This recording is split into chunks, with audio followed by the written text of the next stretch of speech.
요즘 좀 젊은 사람들을 보면 답답하다. 어떻게 저렇게 신앙생활할까 하는 마음이 들 수도 있습니다. 성경이나 우리가 살아가는 시대나 참 큰 공통점이 있는데, 여러분, 기성세대가 특별히 지금 여러분들이 신앙생활 했던 때는 대단히 축복받은 때예요. 왜냐하면 신앙이 상당히 인정받고 많은 사람들이 믿음을 가졌고 주변에 믿는 사람들이 많아요. 그때는 방향이 다릅니다. 많은 사람들이 믿음을 가지고 교회가 있고 할 때는 어떻게 세상에 영향을 미칠까가 관점이에요. 그래서 지금 기성세대들이 정치에 관심이 많아요. 믿는 사람들도 정치 참여를 해야 된다, 정치적인 입장을 표현하고 하는 일들이 대단히 활발하게 일어납니다. 뿐만 아니라 사회 구조적인 어떤 이런 변혁에도 관심이 많아요. 그게 지금 믿는 자들의 모습입니다. 그런데요, 우리 젊은이들은 기성세대와 상황이 달라요. 지금 젊은이들은 믿는 사람이 거의 없습니다. 믿음의 소수의 시대를 살아가고 있어요. 뭔가 영향력을 미치는 것이 아니라 믿음의 소수의 사람들은 오히려 그 문화 속에 짓눌려 가지고 사회적인 아니면 환경적인 아니면 경제적인 것에 짓눌려 가지고 거기에서 어떻게 자신의 믿음을 지켜나가느냐 하는 것도 허덕허덕 하는 거예요. 여러분, 그 배경이 어디냐면 다니엘서입니다. 예전에 성전이 있던 시대와 바벨론에 끌려가가지고 살았던 시대의 신앙은 완전히 다른 거예요. 그때 핵심은 영향력이 아닙니다. 뭐 정치가 어떻고 뭐 구조가 어떻고 뭐 나라가 어떻고 이런 건 정말 이 젊은이들에겐 배부른 소리예요. 이때는 뭐가 제일 중요하냐면 어떻게 하면 이 세상 가운데 믿는 사람으로 신뢰를 얻으며 살아갈까, 이거 하나에도 벅찬 거예요. 개인도 마찬가지입니다. 내가 뭔가 정말 영적인 힘이 있을 때는요, 영향력으로 나아가요. 그런데 사실 그런 것들을 다 잃어버리고 아무것도 할 수 없다고 생각되는 때는 뭐 하나 힘드냐면 내가 믿는 것 하나가 힘든 거예요. 신뢰하는 것 하나가 쉽지 않은 것입니다. 오늘 우리가 살아가는 삶의 자리에 지금 현격하게 일어나는 일이 뭐냐면, 어떻게 내가 신뢰를 주고 내가 어떻게 신뢰 있는 사람으로 살아가는 삶의 자리에 나아갈까라는 거예요. 뭐 일로 하자면이야 얼마든지 할 수 있죠.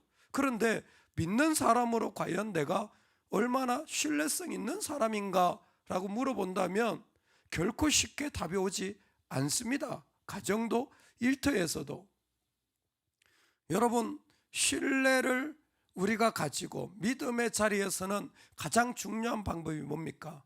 다니엘서가 첫 번째로 도전하는 것, 시편이 첫 번째로 도전하는 것, 심지어 시편 1편과 32편이 똑같아요. 첫 번째 말씀이 뭐냐면 blessed, 복이 있는 자, 아쉬레입니다. 복이 있는 자의 모습이 뭡니까? 다니엘서가 시편 1편이 32편이 똑같이 얘기합니다. 정결한 거예요. 정결한 겁니다. 그래서 뭐예요? 왕이 주는 음식을 먹지 않는 거예요. 왕이 싫어서가 아니라 자신을 정결하게 하는 겁니다. 복 있는 사람이 누굽니까?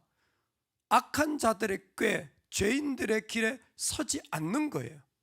내가 이 땅 가운데 정말 믿음이 없는 것처럼 온 사방 가운데서 연약한 모습으로 살아가야 될 때 내가 어떻게 영향력을 미칠까보다 더 중요한 이슈가 있습니다. 그건 뭐냐? 어떻게 믿음으로 설까예요.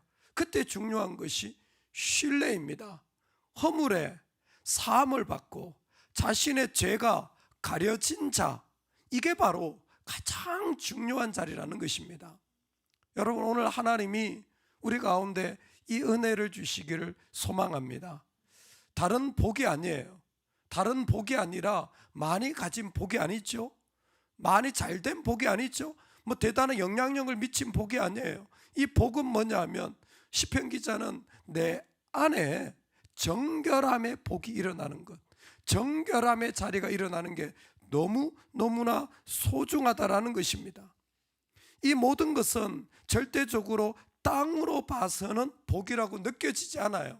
그런데 하나님의 관점으로 보자면, 즉 다른 사람이 아니라 내 자신으로부터, 그것도 누군가나 하나님으로부터 행하여진 일들로 말미암아 덮여지고 용서함을 받을 때에 그 사람이 정결이 일어나는 거예요. 좀 쉽게 설명하고 싶습니다. 허물의 사함을 받고 자신의 죄가 가려지고 그 정죄를 당하지 않는 모습은 뭐냐면, 여러분 마음에 있는 기준과 생각이 꺾어지는 거예요. 아주 쉽게 말하면 여러분 마음의 생각과 기준이 주님으로 꺾어지는 겁니다. 여러분 진짜 믿음 있고 은혜 있는 사람은 이런 사람이에요. 아무리 자기가 힘든 일을 당하고 배신을 당해도요, 내가 하나님 앞에 녹아지는 사람이 믿음의 사람인 거예요. 그러니까 내 안에 정결함이 뭐냐면, 하나님 앞에서 내가 가지고 있는 하나님으로 말미암아 내가 가지고 있는 내 눈에 보이는 것, 내가 느껴지는 것, 내가 지금 무엇인가 내 안에 일어나고 있는 일들이 다 무너지고 꺾어지는 거예요. 마가렛 로더포드가 괜찮다는 거짓말이라는 책을 통하여 자신의 전문적인 상담학적인 소견을 말하는데, 우울증 중에도요, 치료가 쉬운 우울증이 있고 치료가 어려운 우울증이 있다는 거예요. 치료가 쉬운 우울증은 딱 보면 우울해 보이는 사람, 벌써 우울 검사하면 우울증이 딱 나오는 사람, 내 마음이 좀 힘들다, 이런 사람은 사실 거의 다 치료가 되는, 별거 염려할 것도 없는 우울증이라는 거예요. 근데 우울증인데 진짜 치료가 어려운 사람이 있는데 완벽하게 숨겨진 우울증이 있는 거예요.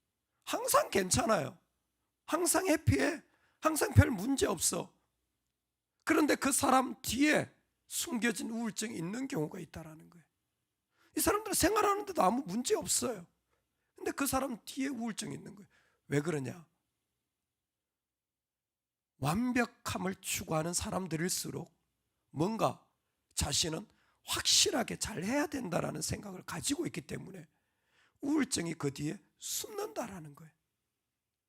이 사람들은 의외로 크리스찬들에게 많이 나타난다. 완벽하다는 신앙생활에 내가 답을 가지고 내가 이런 방식으로 해야 옳다라는 생각을 많이 할수록 그 뒤에 우울증이 숨어서 안 드러난다라는 거예요. 근데 사실 드러난 우울증이나 안 드러난 우울증이나 치료는 똑같다라는 거예요. 여러분 그 치료가 뭔 줄 아세요? 언제 치료가 되는 줄 아세요?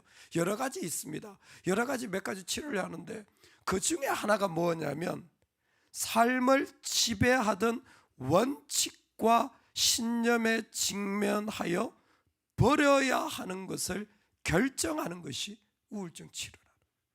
즉 자신이 가지고 있는 신념이나 자신이 옳다고 생각하는 가치를 버릴 수 있을 때 치료가 일어난다라는 거예요.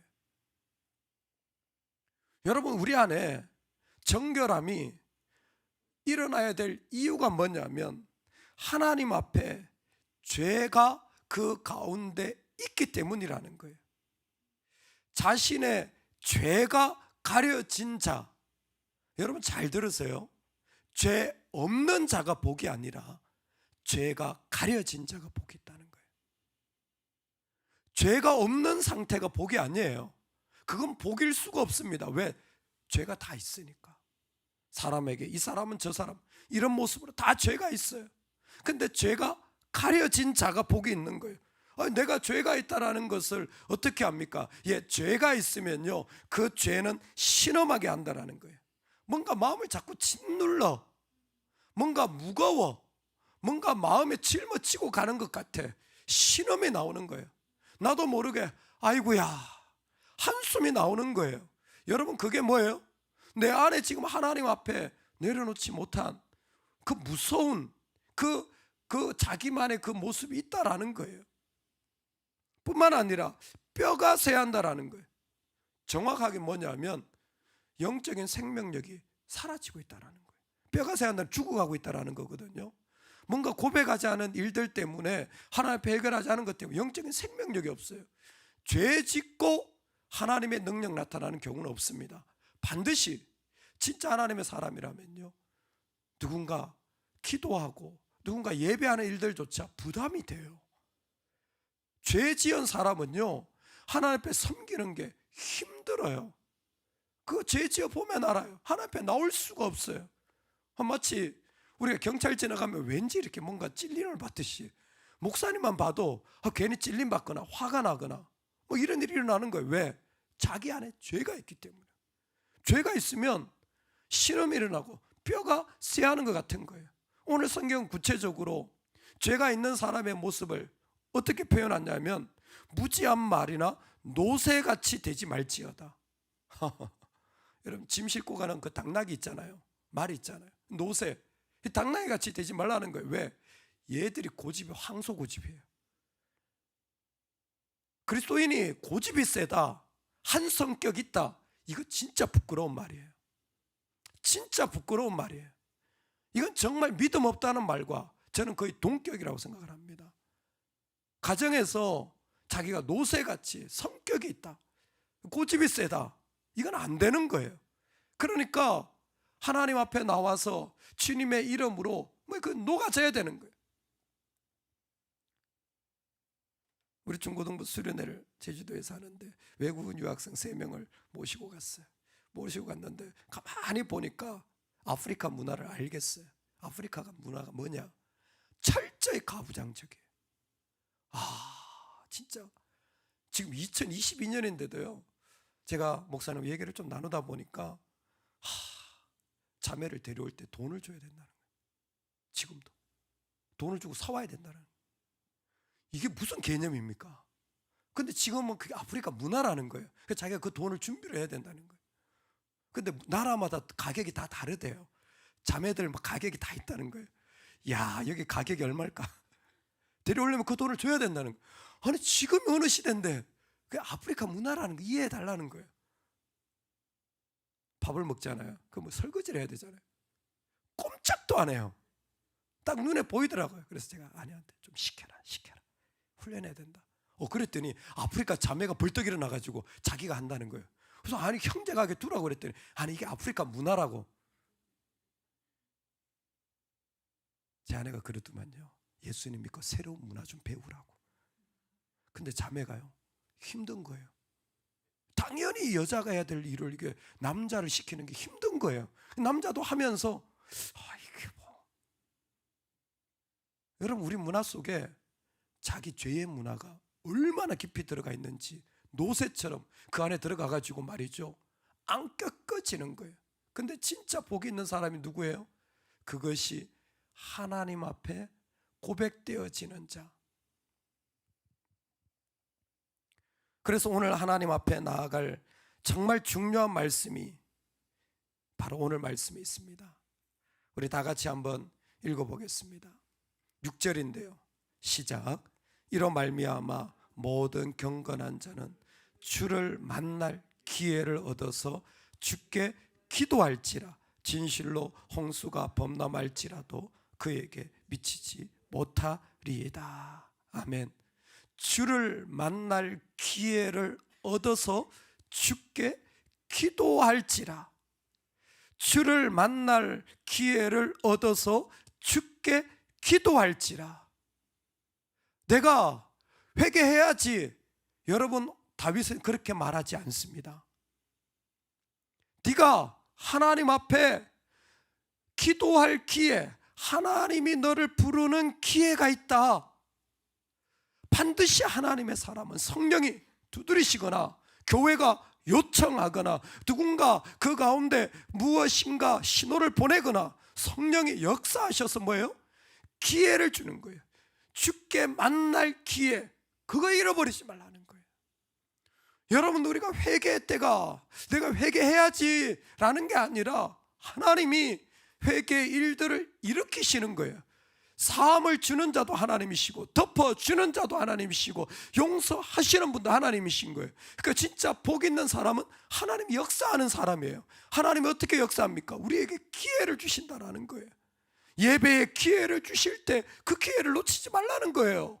엎드릴 수 있을 때 그 기회 놓치지 말라는 거예요. 하나님이 도전하실 때 그 기회 놓치지 말라는 거예요. 그게 우리에게는 생명과 같은, 내가 하나님 앞에 말할 수 없는 풍성한 헤세드, 주님의 인자하심을 누리는 그 놀라운 축복의 자리라는 것입니다. 그때 뭐예요? 기도할지라, 하나님께 엎드려서 구할지라, 즉 뭐예요? 나의 모든 마음과 나의 모든 기준과 나의 모든 가치관을 다 던지고 하나님 앞에 다 내어드리고 하나님 앞에 다 그 가운데 올려드리고 그렇게 하나님 앞에 나아가라는 거예요. 그 자리가 얼마나 귀한지 모르는 거예요. 얼마나 귀한지 모르는 거예요.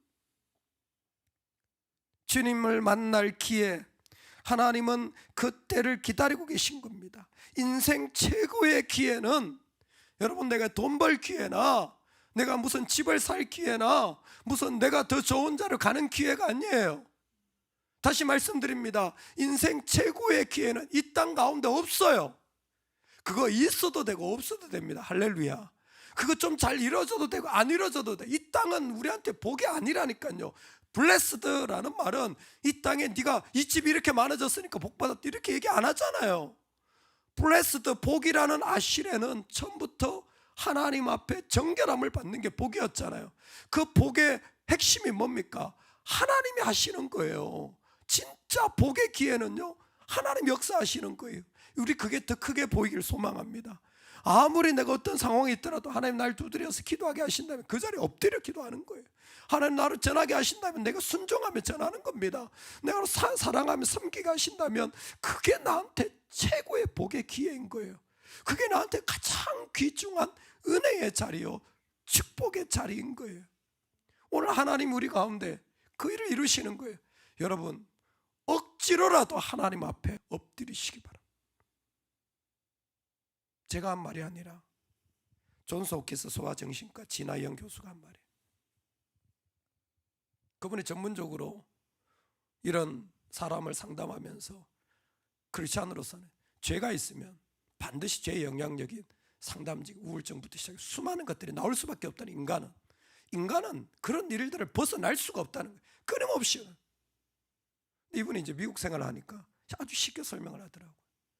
미국 사람 매일 알약을 먹는 게 일이에요. 병원 가면 비싸니까 매일 무슨 진통제부터 해가지고 뭐 비타민부터 해가지고 이런 게 아주 일상화되어 있어요. 그렇게 얘기를 하더라고요. 알약 먹듯이 감사의 기도를 올려라. 그냥 일반 방송인데 그렇게 얘기를 하더라고요. 알약 먹듯이 감사의 기도를 올려라. 자기가 안 먹고 싶어도 일부러라도 감사의 기도를 올려라. 그럼 우울증은 반드시 낫는다. 그러면 하는 얘기가 뭐냐면, 실제로 감사의 기도를 6개월 한 사람의 뇌를 처음과 끝을 찍어보면 뇌의 활성화 물질이 달라져 있답니다. 뇌의 활성화 물질이 달라져 있대요.